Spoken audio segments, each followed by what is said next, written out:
Hello students and welcome back to आपके अपने channel Nitesh Tiwari learning में। आज हम बात करने वाले कॉमन एनुअल एग्जामिनेशन आपका 2024-25 इवनिंग शिफ्ट का आपका पेपर था। मॉर्निंग शिफ्ट का पेपर ऑलरेडी अपलोड कर दिया था।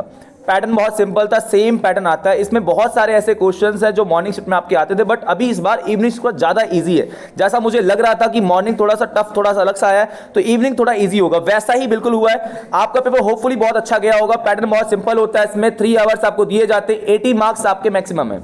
बहुत सिंपली आपको 30 क्वेश्चन तो सभी को करना अनिवार्य है, कंपलसरी होता है। ए बी सी और डी आपके होते हैं। इसमें 1 से लेकर 12 मल्टीपल चॉइस क्वेश्चंस है, 13 से 18 आपके 2 नंबर वाले क्वेश्चंस है। यहां पर ध्यान ये रखना होता है कि आपको वर्ड लिमिट क्रॉस नहीं करना होता। जितने आप सिंपली जितना मांगा जाए उतना ही लिखा करो, ज्यादा बढ़िया रहेगा।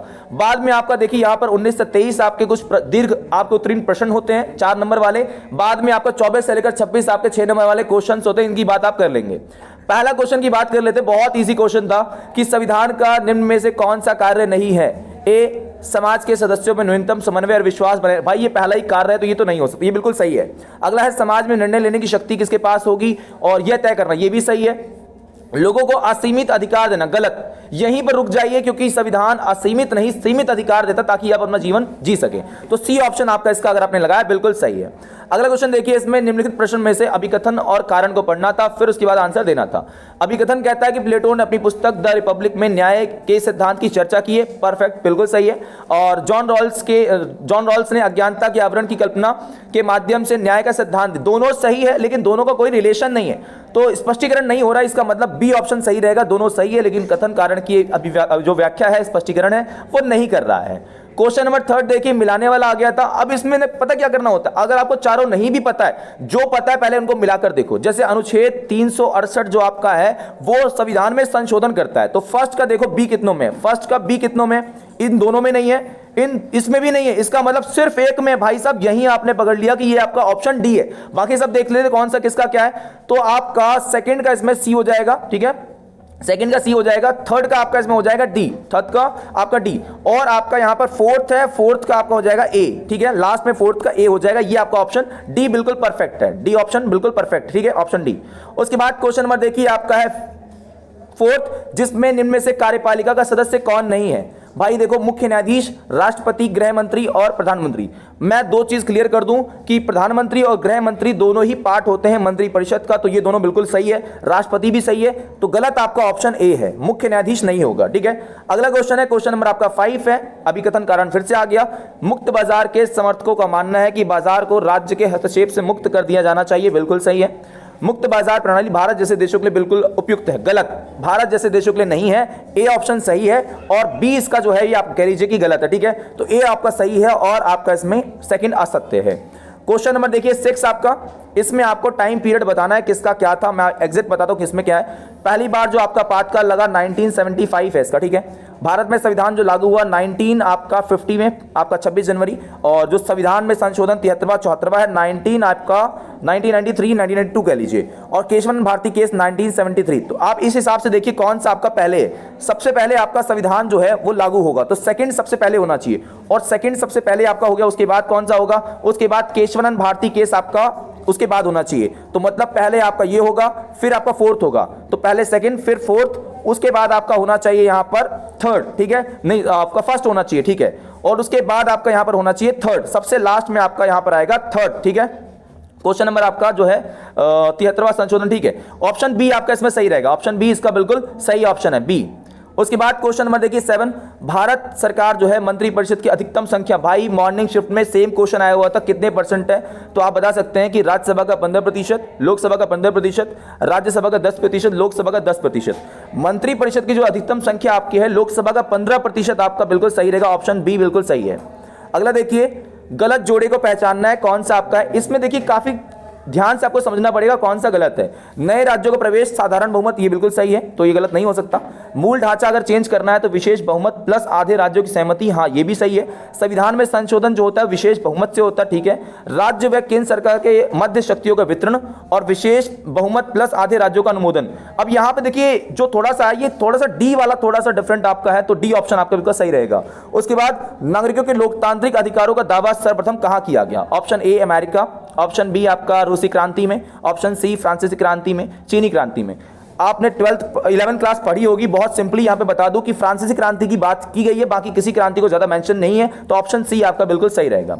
क्वेश्चन नंबर देखिए आपका 10 है, भारत के विभिन्न क्षेत्रों सांस्कृतिक और धार्मिक सहिष्णुता को दर्शाने वाला सर्वोपयुक्त उदाहरण कौन सा है? तीज का मेला, कच्छ का रणोत्सव, या गणतंत्र दिवस की परेड, या फिर आपका है दशहरा मेला। सही ऑप्शन आपका है जो हमारे टॉपिक के अनुसार है वो सी ऑप्शन बिल्कुल सही होना चाहिए। उसके बाद निम्न में से क्या राष्ट्र की मान्यता नहीं हो सकती? साझा इतिहास, परफेक्ट, बिल्कुल सही है।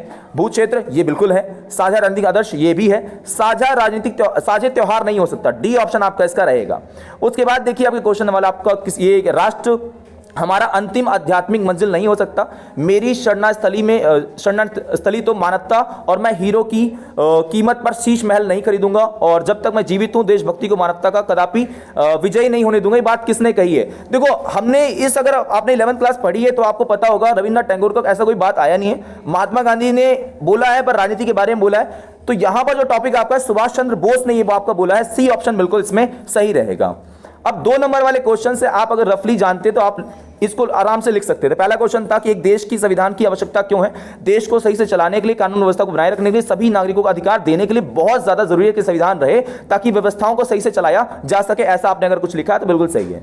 भारत के राष्ट्रपति के कोई दो विशेषाधिकार है। भाई पहली बात यह है कि चुनाव के बाद राष्ट्रपति डिसाइड करता है कि भाई किसको सरकार बनाना है किसको नहीं। दूसरा, उसके पास वीटो पावर आपका होता है जिसके माध्यम से राष्ट्रपति आपका यह डिसाइड करता है कि किसको आपका उसको कानून को कितने समय तक रोकना है नहीं रोकना, वो सारी व्यवस्थाएं उसके पास कुछ अधिकार आ जाते हैं। एक पुनर्विचार का भी होता है। पुनर्विचार में राष्ट्रपति किसी भी विधेयक को पुनर्विचार के लिए विधायिका को वापस भेज सकता है। अगला आपका इसमें भारतीय संविधान का राजनीतिक दर्शन क्या है? देखो दर्शन की अगर बात करें तो हमारा संविधान जो है वो आपका समाजवाद की बात करता है, पंथनिरपेक्षता की बात करता है, आपके अखंडता क्षेत्र अखंडता की बात करता है, संप्रभुता की बात करता है। बहुत सिंपली आप बता सकते थे। बहुत इजी क्वेश्चन है भाई, नारीवाद क्या है? भाई नारीवादी वो लोग होते हैं जो महिलाओं और पुरुषों को समान अधिकार की पैरवी करते हैं, वो लोग नारीवादी कहलाते हैं। अगला क्वेश्चन आपका है सार्वभौमिक नागरिकता क्या है? भाई बहुत सिंपल है। विश्व भर में अगर हम बात करें तो वो जो लोग जिनके पास कोई नागरिकता नहीं है उन्हें सार्वभौमिक नागरिकता देकर के हम विश्व का नागरिक बना लेते हैं, उसी को सार्वभौमिक नागरिकता आपका कहा जाता है। वैश्वीकरण के दौर में अब राष्ट्र अधिक प्रासंगिक नहीं रह गया है, क्या ये बात सच है? बिल्कुल सही बात है। आज अगर हम बात करें तो राष्ट्र कहीं ना कहीं अपने आप में अप्रासंगिक है, क्योंकि वैश्वीकरण में जो दुनिया है ये भूमंडलीकरण आपका इसका हो रहा है। दुनिया जो है उसमें सभी नागरिक सार्वभौमिक नागरिक बनते चले जा रहे हैं। तो ये पॉइंट आप ऊपर वाले से मिला करके लिख सकते थे।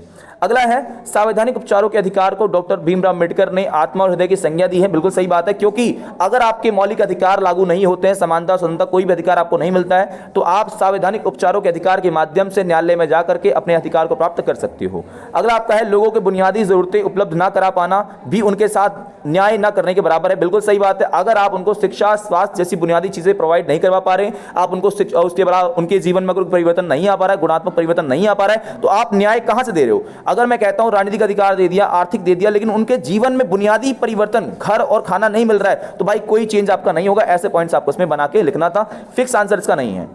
लोकतांत्रिक विकेंद्रीकरण से आप क्या समझते हैं? लोकतांत्रिक विकेंद्रीकरण के अंतर्गत जो शक्ति है उसका विभाजन 2 स्तरों में आपका हो जाता है। ये बहुत सारे स्तरों में हो जाता है, जिसमें तानाशाही को रोकने के लिए ऐसा किया जाता है। भारत में आजादी के बाद सबसे सफल प्रयास किसके, और अगर हम बात करें तो प्रयास किसे और क्यों माना जाता है? भाई सार्वभौमिक जो व्यस्क मताधिकार है उससे सबसे बड़ा प्रयोग माना जाता है, और ये बहुत ज्यादा सफल रहा, ऐसा आपने लिखा है, बिल्कुल सही है। भारत में स्थानीय शासन की कोई 4 सीमाएं। भाई सीमा यही है कि स्थानीय शासन बहुत कम सीमित रहता है, बहुत छोटे स्तर का, बहुत छोटे क्षेत्र की बात करता है। इसके पास पैसे की अक्सर कमी रहती है, कोई योजना खास ये लागू करवा नहीं पाता, और वहां पे लोग जो आपके लोग होते हैं इतने ज्यादा पढ़े लिखे कह सकता हूं कि नहीं होते हैं, तो व्यवस्थाएं ज्यादा सही नहीं चल पाती। नेगेटिव बोलना है तो नेगेटिव बोल दो फिर इसके बारे में। अब अगला आपका क्वेश्चन यहां पर है कि वर्तमान समय में अधिकारों से अधिक मानवाधिकारों का महत्व दिया जाता है, कथन के पक्ष दीजिए। पहली बात तो मानवाधिकार के बारे में आप बता सकते हैं कि मानव के अधिकारों की बात की जाती है। 10 दिसंबर 1948 को सार्वभौमिक विश्व मानवाधिकार की बात की गई। आज वर्तमान समय में जहां भी मानवाधिकारों की हनन होता है उस पर विश्व स्तर पर यूएन की अगर हम बात करें तो वो ध्यान देता है। उसका एक संगठन भी है यूनाइटेड नेशन आपका ह्यूमन राइट्स कमीशन करके, तो वो भी इस पर ध्यान देता है। मानव जीवन में अधिकारों के किन्हीं 4 महत्वों का आपको वर्णन करना है। भाई अगर अधिकार नहीं होंगे तो मानव अपना जीवन सही तरीके से नहीं चल पाएगा, मानव के जीवन का सर्वांगीण विकास नहीं होगा, और मानव जो उसकी प्रतिभा है, योग्यता है, क्षमता है, उसको विकसित नहीं कर पाएगा। ये पॉइंट आपको बोलने थे। एक देश के नागरिक होने के आपके जागरूक होने पर उस देश में लोकतांत्रिक सफल हो सकता है। बिल्कुल सही बात है, अगर देश के नागरिक जागरूक हैं तो भाई लोकतंत्र सफल होगा ही होगा। अगर वो जागरूक नहीं है तो अपने अधिकार, अपने कर्तव्य और देश में सरकार की गतिविधियों के बारे में उन्हें पता नहीं चलेगा तो ये गलत चीज हो जाएगी। ये पॉइंट आपको इसमें बताना था। बहुत सिंपल इसमें आपका कार्टून आ चुका है। डाक हड़ताल के बारे में क्वेश्चन देखते हैं क्या है। जनहित याचिका क्या होती है भाई, सिंपल बताओ। जनहित याचिका जो आपकी होती है जिसमें एक व्यक्ति जो पीड़ित व्यक्ति है उसके लिए कोई दूसरा व्यक्ति याचिका दायर करता है। बी ऑप्शन बिल्कुल सही रहेगा। अगला आपका जनहित याचिका कब शुरू हुई, 1979, आपका सी ऑप्शन में सही है। भारत में न्यायिक सक्रियता का मुख्य साधन किसे कहा जाता है, तो भैया आप कह सकते हैं कि न्यायिक सक्रियता जनहित याचिका में, मतलब ए ऑप्शन आपका सही रहेगा। जनहित याचिका के माध्यम से किसके अधिकारों का दायरा बढ़ा है, यहां पर न्यायपालिका के जो अधिकार है उसका दायरा आपका बढ़ गया, वो काफी सारे मुद्दों पर बोल सकता है। जो दृष्टिबाधित बच्चे हैं वो भी देख लीजिए। यहां पर भारत का सर्वोच्च न्यायालय कहां स्थित, नई दिल्ली में आपका है। सर्वोच्च न्यायालय ने मूल ढांचे का सिद्धांत कौन से मामले में दिया था, यह आपका केशवानंद भारती केस 1973 में दिया था। न्यायिक पुनरावलोकन का मतलब क्या होता है, इसमें न्यायपालिका अपने ही किसी मुद्दे की दोबारा समीक्षा करती है।